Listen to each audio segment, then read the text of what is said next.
자, 지금 이제 우리가 A Man for All Seasons라고 하는 시리즈로 지금 두 번째 말씀을 전합니다.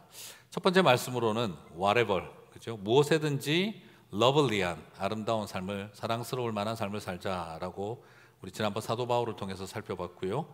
오늘은 A Man for All Seasons 시리즈의 두 번째 말씀으로 whoever, 누구에게든지 거치는 자가 되지 맙시다 하는 제목으로 말씀을 살펴보려고 합니다.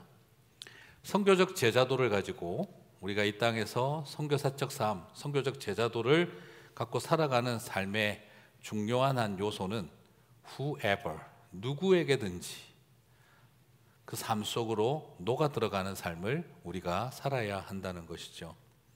모든 계절에 맞는 균형 잡힌 삶의 여정을 살아야 합니다. 누구에게든지 차별 없이 그리고 균형 잡히게 그들의 삶 속으로 녹아 들어가야 한다는 것이죠. 사실 바울은 바이링걸이었고 바이컬처럴 익스피리언스를 가진 사람이었기 때문에 이방인들 사이에서는 유대인으로서 차별을 당했고, 같은 유대인들 안에서는 이방 출신이라고 해서 차별을 당해야 했습니다. 로마인으로 살려면 유대인의 출신을 숨겨야 했고, 유대인으로 살려면 로마 출신이라는 것을 숨겨야 하는 고통이 있었던 거죠. 이중언어와 이중문화를 경험한 것이 그에게는 축복이 아니라 나는 어디에도 속하지 못한 사람이라고 하는 고통이 되었던 것이죠. 이렇게 살펴보게 되면 율법이라고 하는 것은 사람에게 균형 있는 삶을 살아가게 만드는 게 아니라 편향된 삶을 살아가게 요구하고 있는 것을 보게 됩니다.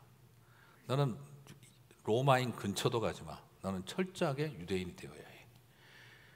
그리고 또한 세상의 철학은 저렇게 편협한 유대인 되지 마. 너는 로마인이 되어야 해. 오히려 율법과 철학은 균형을 거부하고 편향된 삶을 살아가기를 요구합니다. 그리고 그 편향된 삶이 거룩하고 순수한 삶이라고 특히 율법은 강조하고 있어요. 하지만 복음은 편향된 삶을 살지 말고 균형 잡힌 삶을 살라고 우리들에게 도전하고 있습니다. 사람들은 옆에서 묻습니다. 넌 유대인이냐 헬라인이냐? 그렇게 따지고 있지만 복음은 유대인이나 헬라인이나 하나인이라는 것을 강조하고 있습니다. 우리가 여기서 살펴보는 것처럼 너는 유대인이냐, 너는 헬라인이냐, 너는 율법을 지키냐, 아니면 율법 밖에 있느냐, 그런 것을 논하고 있지만 사도 바울은 오늘 우리에게 나에게 있어서는 유대인이냐 헬라인이냐가 중요한 것이 아니라 유대인이나 헬라인이나 우리는 다 한 형제요 자매니라 하는 하나됨을 강조하고 있다는 것이죠. 사랑하는 성도 여러분, 우리가 좀 그렇게 아울러낼 수 있고 품어낼 수 있는 그런 선교적 제자의 삶이 되었으면 좋겠습니다. 사계절에 맞는 사람들, 여러분 너무 뜨거운 여름 남자 되려고 하지 마시고, 또 너무 차가운 겨울 나그네 되려고 또 애쓰지도 마시고, 그리고 봄과 가을 일교차 심한 곳에서 어떻게든지 그냥 나는 봄에는 춥바람, 가을에는 우울바람 막 이렇게 빠져서 살아가지도 마시고, 그런 이야기 하죠. 여성은 언제 마음이 흔들린다? 봄에. 남자는 언제? 시도 때도 없습니다. 자, 이런 존재들인데, 이런 우리들의 모습 속에서 정말 하나님이 우리에게 원하는 것은 A man or woman for all seasons. 일교차가 아무리 심한 봄, 가을이든 뜨거운 여름에는 시원할 줄 아는 사람, 추운 겨울에는 따뜻할 수 있는 사람들, 그런 모습으로 살아가기를 원하고 계신다는 것이죠. 오늘날도 보면은 편을 지어 갈등하고 싸우는 양극화가 우리 시대에 너무 강합니다. 이런 양극화 시대의 제자는 어떤 존재일까요? 그 양극화 시대에 불쏘시개가 되고 기름 붓는 사람들이 되지 말고 오히려 화평과 평화를 이루어가는 제자의 길을 걸어가며 A man or woman for all seasons, 바로 모든 계절에 맞는 사람의 삶을 살아갔으면 좋겠습니다. 그래서 오늘 두 번째 이야기는 whoever, 누구에게든지 거치는 자가 되지 않았으면 하고, 다시 한번 화평과 평화를 모색하는 하나님의 사람들이 되시기를 바랍니다. 바울은 자신의 심정을 표현하고 있는데요, 고린도전서 9장 20절 21절을 보면 유대인들에게 내가 유대인과 같이 된 것은 유대인들을 얻고자 함이요 율법 아래에 있는 자들에게는 내가 율법 아래에 있지 아니하나 율법 아래에 있는 자 같이 된 것은 율법 아래에 있는 자들을 얻고자 함이요 율법 없는 자에게는 내가 하나님께는 율법 없는 자가 아니요 도리어 그리스도의 율법 아래에 있는 자이나 율법 없는 자와 같이 된 것은 율법 없는 자들을 얻고자 함이라. 여기서 보면 그리스도의 율법이라고 번역은 조금 아쉽습니다. 저것은 문맥적으로 그냥 그리스도의 법 아래라고 번역하는 게 더 좋은데 조금 아쉬움이 있습니다. 참고하시고요. 자, 이런 어떤 특징 속에서 우리가 사도 바울은 자신을 어떻게 정의하고 있습니까? 나는 유대인들에게는 유대인이 됐고 헬라인에게는 헬라인이 되었다. 너는 유대인이냐 헬라인이냐를 따지는 사람들 속에 나는 유대인입니다, 헬라인입니다를 말한 것이 아니라 유대인에게는 유대인이 됐고 헬라인에게는 헬라인이 됐다. 율법 없는 사람들에게는 율법 없는 사람이 되었고 율법 있는 사람들에게는 율법 있는 사람이 되었다. 그런데 그 모든 것의 목적은 그들을 얻고자 함이다 라고 말하고 있습니다. 율법 있는 사람들은요 율법 없는 사람들을 죽이려고 들었습니다. 율법 없는 사람들은 율법 있는 사람들을 경멸하고 혐오했습니다. 그러나 복음 가운데 있는 사람은 율법 있는 자도 살리려고 했고 율법 없는 자도 살리려고 했습니다. 율법 있는 자는 율법 없는 자를 죽이는 것이 율법에 대한 충성이라고 생각했습니다. 율법 없는 자는 율법을 주장하는 사람들을 죽이는 것이 자신들에 대한 충성이라고 생각했습니다. 그러나 복음에 대한 충성은 율법 있거나 없거나 그들을 모두 살리는 것이 복음의 삶이다라는 것이죠.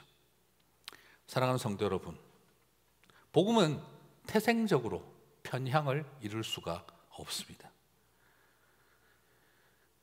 좀 우리 안에 그런 마음들이 좀 있었으면 좋겠습니다. 너무 작은 것 하나에 모든 걸 걸고 이것이 맞냐 그러나 틀리는 따지는 거 너무 힘듭니다. 여러분 그렇지 않겠어요?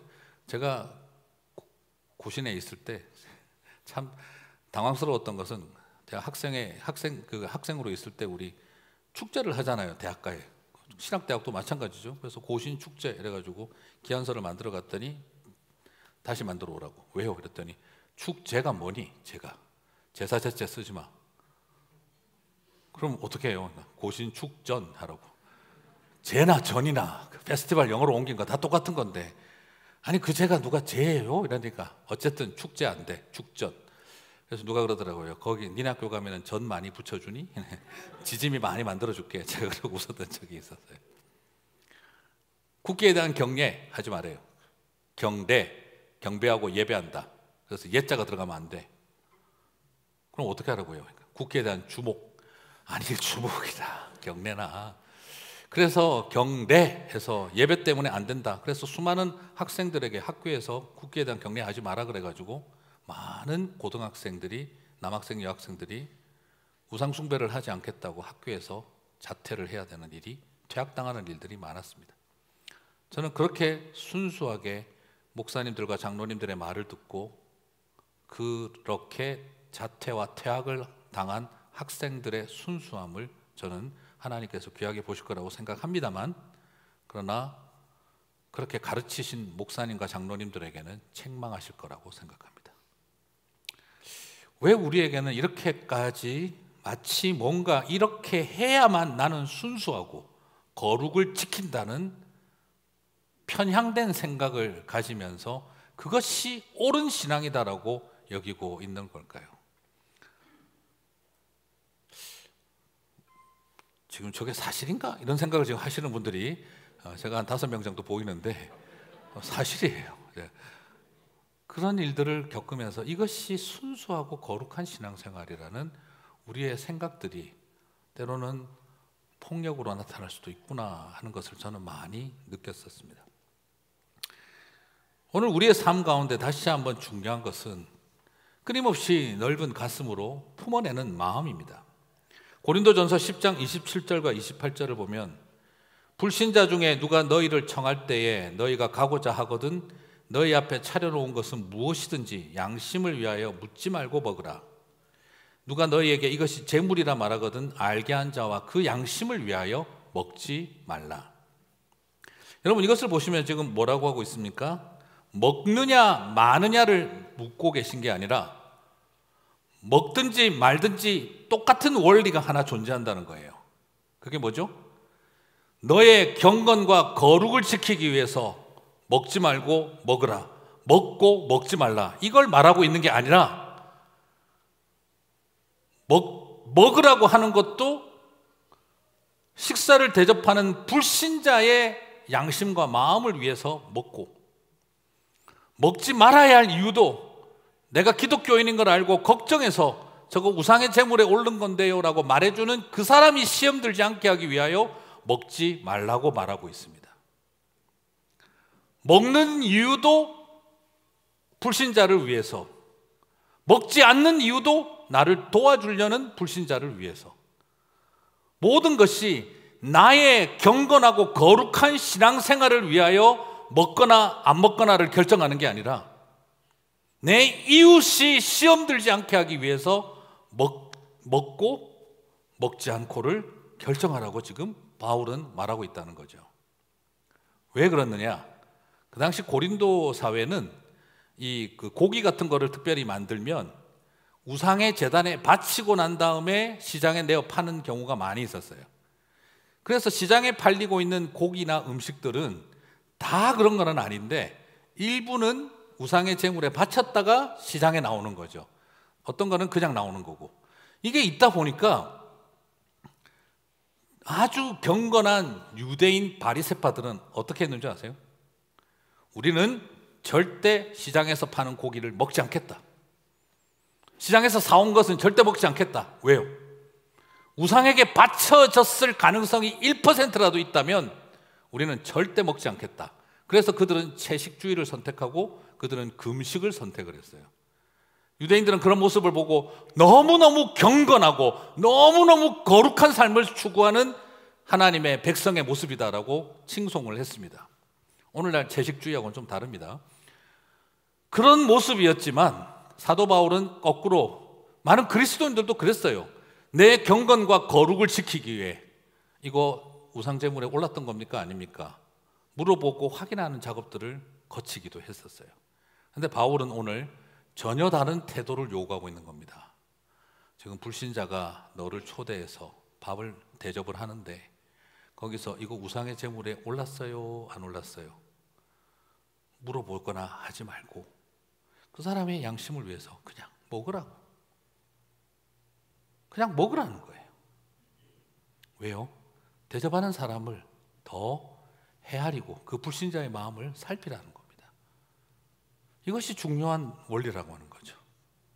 그리고 두 번째, 그런데 그렇게 먹으려고 하는데 옆에 있는 사람이 보고 저 사람 기독교인인데 괜찮을까 걱정이 돼가지고 저 선생님 근데 이거 우상의 제물에 올랐던 건데요, 그러면 그 말해준 사람이 양심의 거리낌이 되어지지 않도록, 시험 들지 않도록 그 사람을 위해서 먹지 말라고 이야기를 하고 있는 거예요.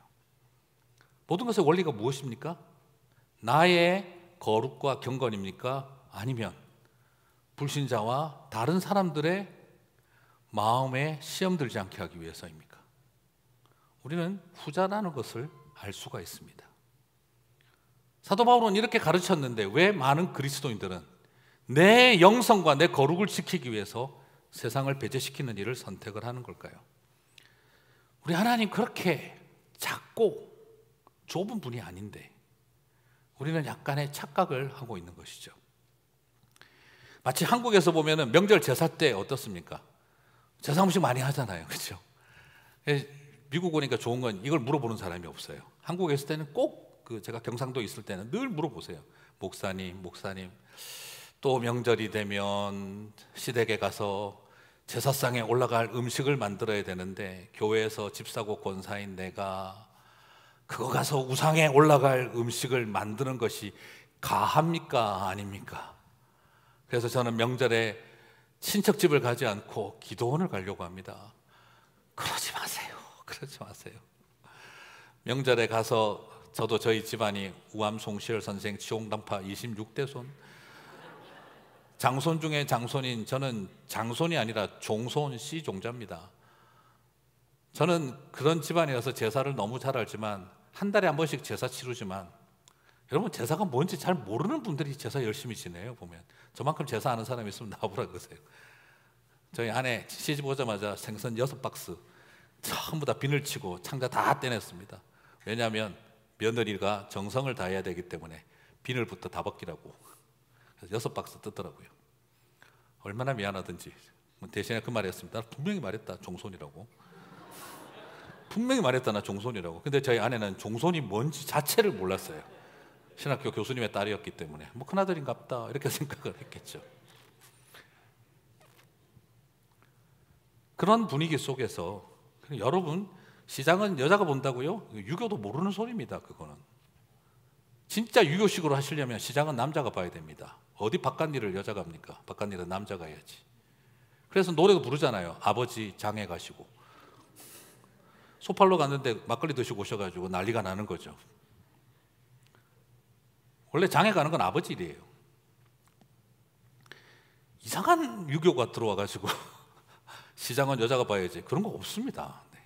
특히 명절 제수 음식은 100% 큰아들들만 갑니다. 작은아들은 끼지도 못해요.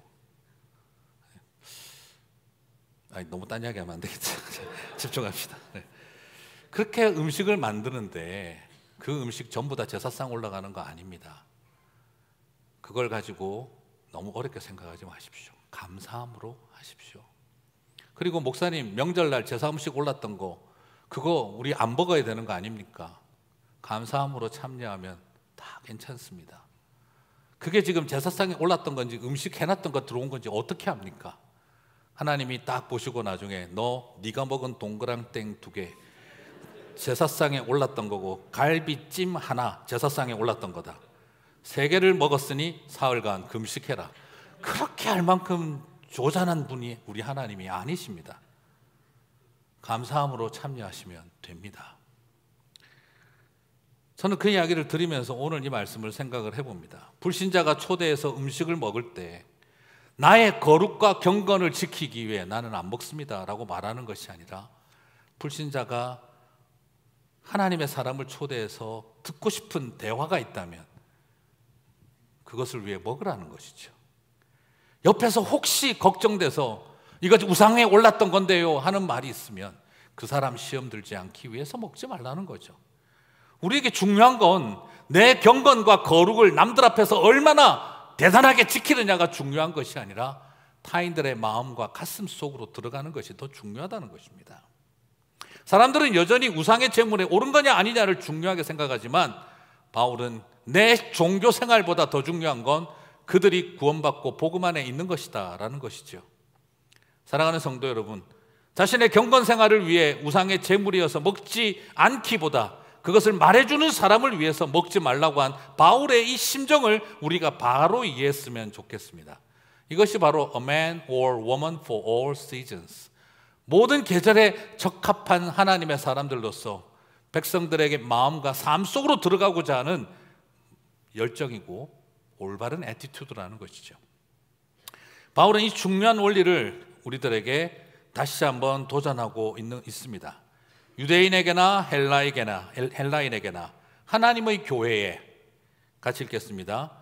거치는 자가 되지 말고 나와 같이 모든 일에 모든 사람을 기쁘게 하여, 같이 읽겠습니다. 자신의 유익을 구하지 아니하고 많은 사람의 유익을 구하여 그들로 구원을 받게 하라. 여러분, 유대인이든 헬라인이든 하나님의 교회에든 좀 걸려 넘어지는 돌뿌리 같은 사람들 되지 마라 라고 이야기를 하고 있어요. 여러분, 어떻게 그리스도인, 지금 이 말은 고린도 교회를 보면서 하신 말씀인데 교회를 보니까 교회에 그런 사람들이 많다는 거예요. 유대인들의 걸림돌이 되는 기독교인들, 헬라인들의 걸림돌이 되는 기독교인들, 심지어 같은 기독교인들끼리 돌뿌리처럼 걸림돌이 되는 기독교인들이 많다는 겁니다. 무슨 뜻일까요? 제가 자주 쓰는 표현입니다. 이상하게 교회 다니시는 분들 중에 맞는 말도 재수없게 하는 은사를 받은 분들이 정말 많습니다.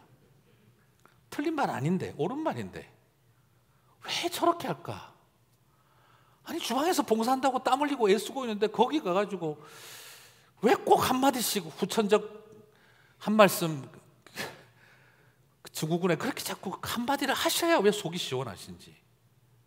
짠 거 알아요. 왜 짜다는 걸 굳이 말을 하세요? 다 아는데. 커피 맛 마음에 좀 안 들면 그냥 드시지. 왜? 커피 맛이.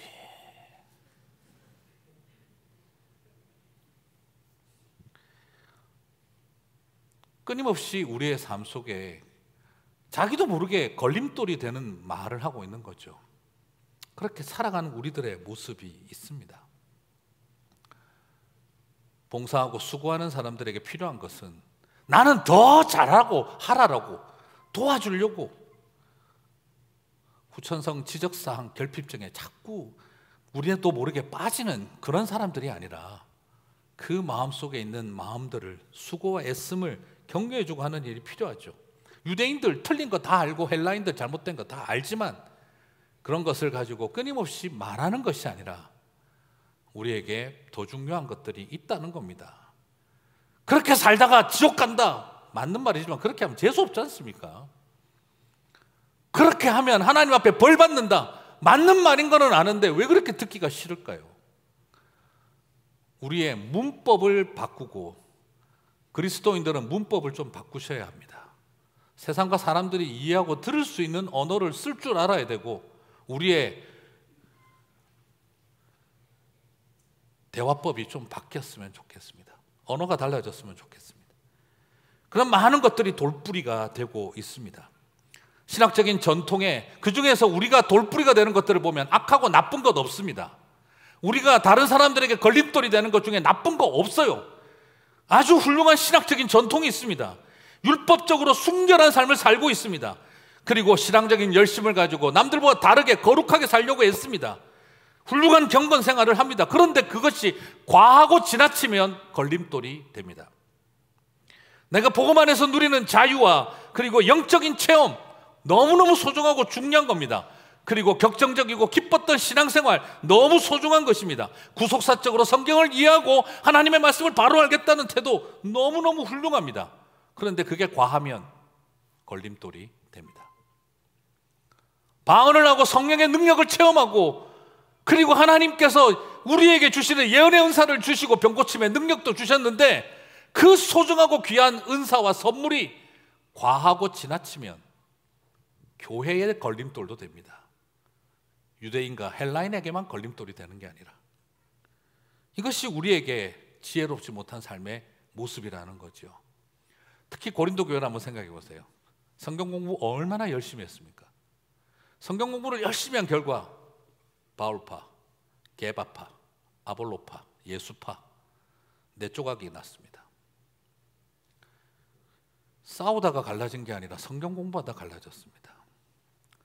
성경 공부만 열심히 한 게 아닙니다. 성령의 은사를 사모했습니다. 뜨겁게 기도해서 성령 은사 받은 결과 방언파, 예언파로 갈라져서 어느 은사가 더 높은가를 경쟁하기 시작을 했습니다. 오늘 이걸 보고 또 너무 이상하게 은혜 받지 마세요. 내가 그래서 성경 공부 안 한다. 내가 그래서 성령 충만 안 받으려고 내가 한다. 이게 다 이유가 있는 거야 이게. 네, 너무 이상한 방향으로 은혜 받지 마세요. 성경 공부 바로 하고 성령 똑바로 받으시면 됩니다. 안 받는 게 답은 아니겠죠. 그렇습니다. 이 모든 것들이 이념화되고 교조화되고 그리고 권력화되면 경건이 과하고 신학이 과하고 옳고 바르게 살려는 것이 너무 과하고 그리고 영적 체험이 너무 과하면 그 모든 것들이 걸림돌이 되는 것이죠. 악해서 걸림돌 되는 사람 없습니다. 너무 대단해서 걸림돌이 됩니다. 그러므로 여러분이 지금 하고 있는 많은 것들이 부족함이 문제가 아니라 풍요의 단계를 넘어서 과다, 앙리의 단계로 들어가면 그것은 결핍보다 무서운 것이 될 수 있습니다. 바울은 그래서 거치는 자가 되지 말라고 도전을 하고 난 다음에 바울은 한 단계를 넘어서서 모든 사람과 많은 사람을 기쁘게 하고 유익이 되는 길을 가라고 도전합니다. 고린도전서 10장 33절 같이 한번 보겠습니다. 다 함께 읽겠습니다. 나와 같이 모든 일에 모든 사람을 기쁘게 하여 자신의 유익을 구하지 아니하고 많은 사람의 유익을 구하여 그들로 구원을 받게 하라. 어쩌면 바울은 종교적으로 신앙적으로 매우 불경한 말을 지금 던지고 있습니다. 여러분, 이거 굉장히 신앙적으로 보면은요 불경한 말이 될 수 있어요. 이 말만 딱 잘라놓고 보면은요. 왜요? 지금 사도 바울은 주님을 기쁘시게 하라고 하지 않고 뭐라고 말하고 있습니까? 모든 일에 모든 사람을 기쁘게 하라. 그리고 자기의 유익을 구하지 말고 하나님 나라의 의를 구하라. 그의 나라와 의를 구하라라고 말하지 않고 자신의 유익을 구하지 아니하고 많은 사람의 유익을 구하라고 말하고 있습니다. 그것이 그들을 구원하는 길이다, 통로다라고 이야기를 하고 있어요.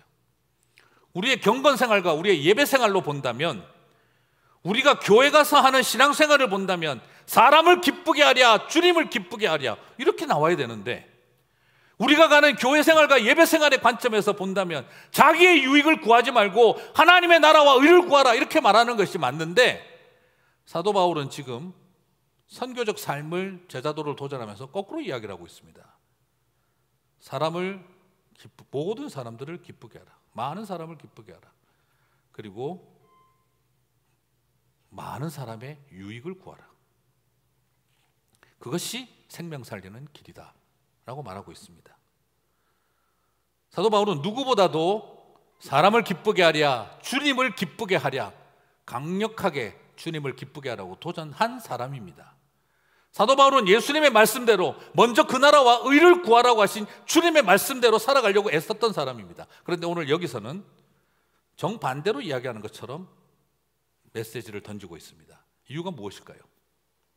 그것은 바로 모든 사람을 기쁘게 하는 일, 생명 살리기 위해 그들을 기쁘게 하는 일, 절망과 낙심과 그리고 침울함 속에 살아가고 있는 어둠에 있는 사람들을 기쁘게 하는 일이 하나님을 기쁘게 하는 일과 다르지 않다라는 것입니다. 그리고 이 땅 가운데 살아가는 사람들의 유익을 위해 살아가는 것이, 소외된 이웃들과 가난과 고통 속에 있는 이 땅의 백성들을, 그들의 유익을 위해 살아가는 것이 그 나라와 의를 구하는 삶과 분리되지 않는다는 것입니다. 사랑하는 성도 여러분, 왜 우리는 이것을 다 두 조각 내놓고 신앙적이고 비신앙적인 거라고 생각을 했을까요? 그 두 가지는 동전의 양면과 같고, 손이라고 하는 것이 손바닥과 손등이 있는 것처럼 같은 것들이라는 것을 우리들에게 보여주고 있는 것입니다. 무엇을 위해서? 그들을 구원하기 위해서인 것입니다. 바로 그 영혼을 살리는 일을 위해 아픔과 고통과 눈물 속에 성육신하라, 인카네이션 하라 하는 것입니다. 이것은 전도 지상주의자로서, 아이고 그래 결국 기독교는 그거구나, 전도하고 선교하려고 수단과 방법을 가리지 말라는 메시지네, 박쥐지 뭐, 이런 맥락이 아닙니다.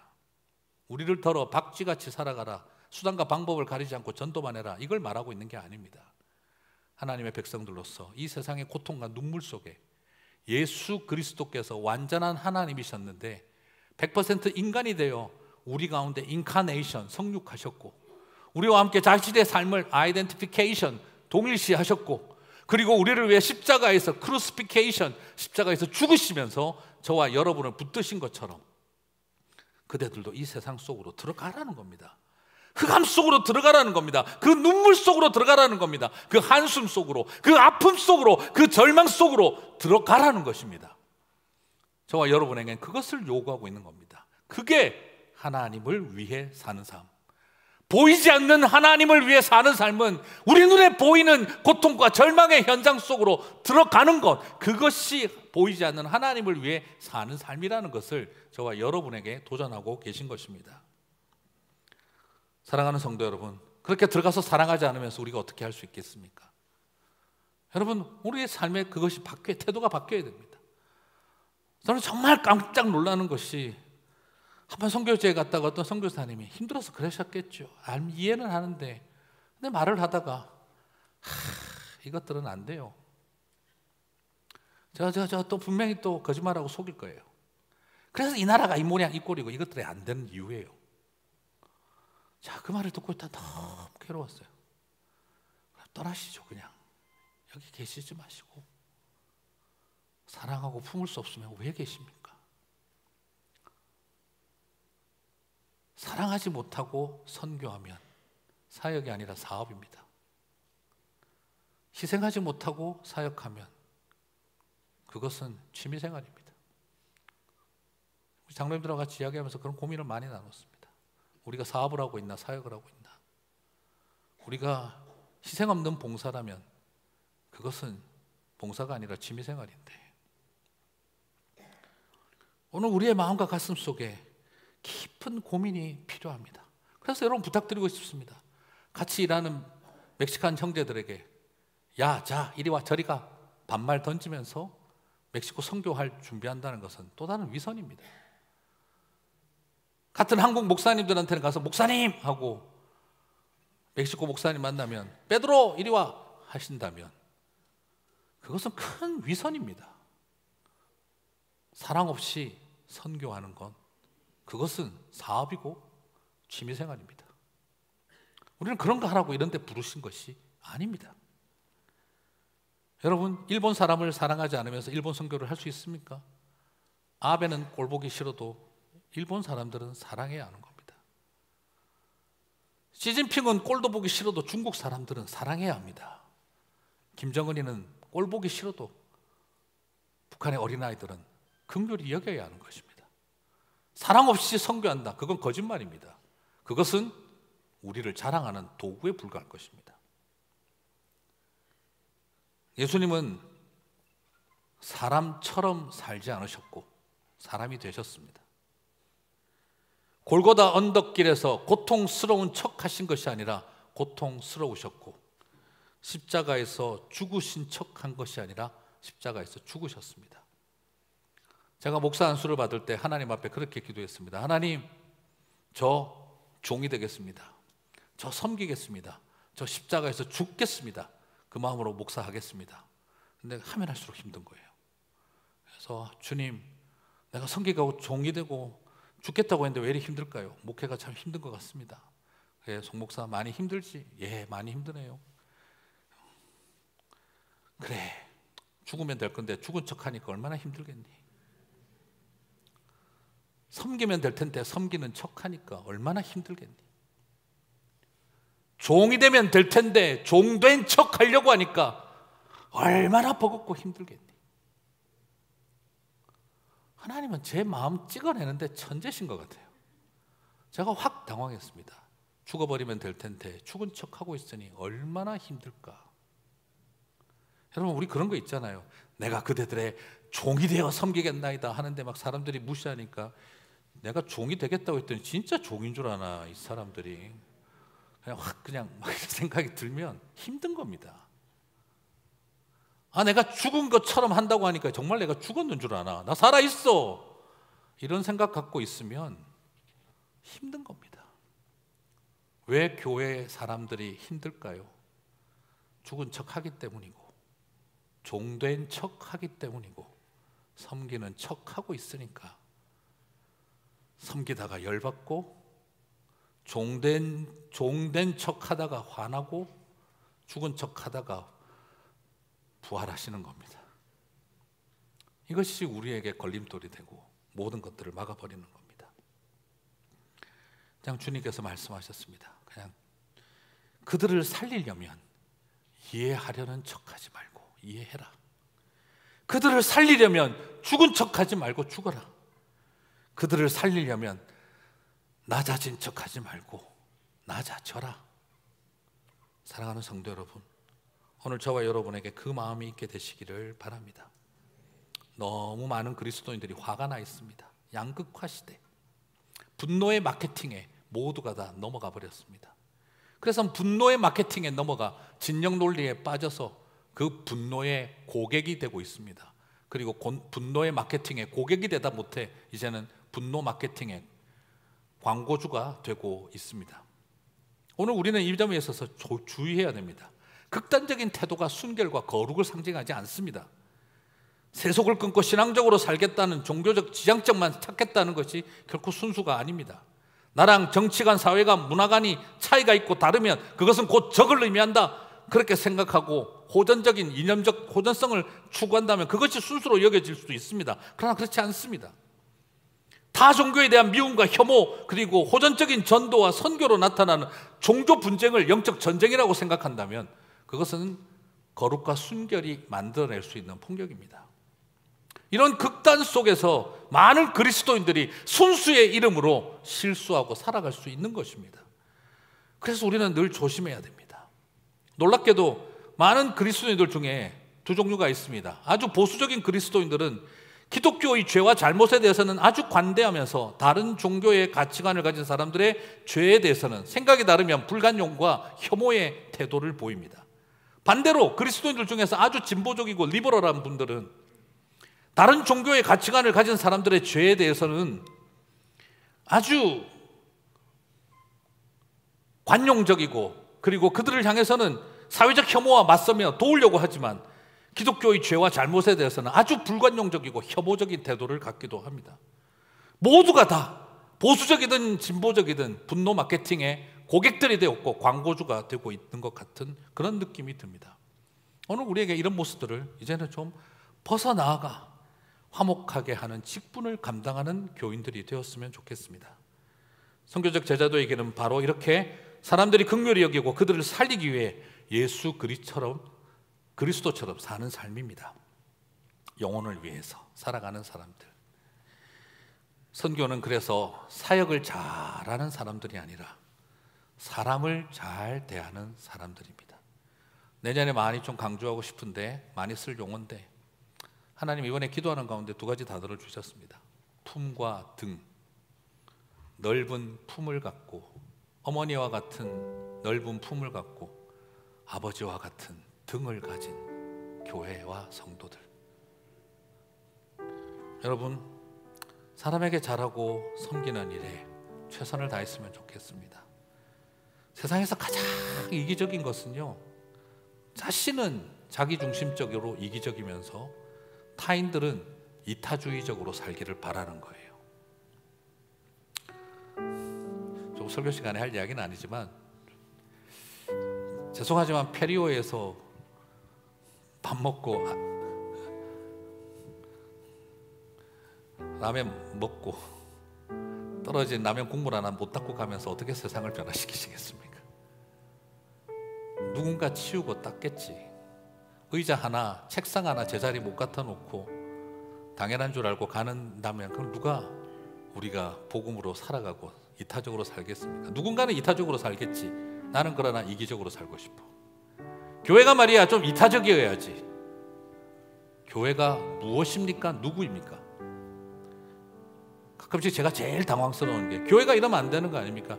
당신이 교회인데 누구더러 교회라고 합니까? 우리에게 다시 한번 생각해 볼 필요가 있습니다.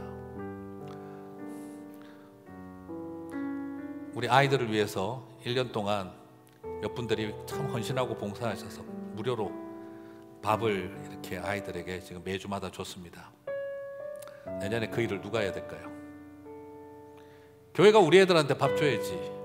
교회가 누굽니까? 누구나 아이들에게 밥을 주자 말은 쉽게 할 수 있습니다. 그러나 누가 밥을 할 겁니까? 그래서 제가 봉사자들을 만나고 이야기 나누다가 그랬습니다. 내년에 하지 마세요.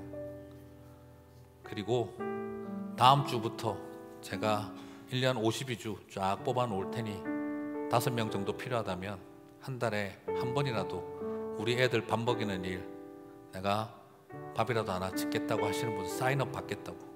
안 들어오면 티켓 나눠주고 그냥 아이들도 티켓 나눠주고 사 먹으라고 시키겠습니다. 내 손주들처럼 생각하고, 애들 다 컸지만 우리 집사님 어르신들이 그 일을 또 해주시고 키우는 우리 아이들을 위해서 같이 하는 일 저는 할 수 있다고 생각합니다. 그런 작은 일들부터 우리가 이타적으로 변할 때 모든 일이 아름답지 않겠습니까? 세상인 우리가 끊임없이 나 자신의 거룩과 순결을 지키기 위해서 그것이 과해지다 보면 그 종교적인 폭력은 우리 때문에 사람들이 하나님 앞으로 돌아오는 일을 막게 될 수 있습니다. 독일 신학자 그루드만은 이런 말을 합니다. 헬레니즘에서는 자신의 도덕적 우월성을 위해 절제를 강조하였으나 성경은 이웃의 이익을 위해 절제를 강조한다. 내가 얼마나 훌륭한 사람들인지 헬레니즘은 자신의 도덕적 우월성을 증명하기 위해 절제를 강조하나 그리스도인들은 타인들의 이익을 위해 절제를 강조한다. 오늘날 우리가 다른 종교보다 이 세상의 이념과 철학과 무신론자들보다 기독교인들이 더 도덕적으로 우월해야지라고 생각한다면 그것은 헬레니즘적 사고입니다. 그런 생각할 필요 없이 그냥 나는 주변 사람들의 유익을 위해 절제해야지 생각한다면 그것이 성경적인 삶의 절제입니다. 손봉호 교수님은 이웃의 이익을 위해 절제하는 것, 이것이 아가페 사랑의 본질이다라고 이야기를 하셨습니다. 아가페 사랑이 뭔지 모른다면 보이지 않는 하나님에게 뭘 하는 게 아니라 이웃의 이익을 위해 절제하는 것이 아가페 사랑의 본질이다. 본 회퍼는 말합니다. 복음은 타자를 위한 사랑이다. 복음은 타인들을 향한 사랑이다. 여러분, 이 아름다운 삶이 이루어질 때 우리는 모든 계절에 맞는 사람, a man or woman for all seasons 로서 제자의 길, 선교적 제자의 길을 걸어가는 것이 아닐까 싶습니다. 이 제자의 길을 걸어가는 저와 여러분이 되시기를 주님의 이름으로 축복합니다.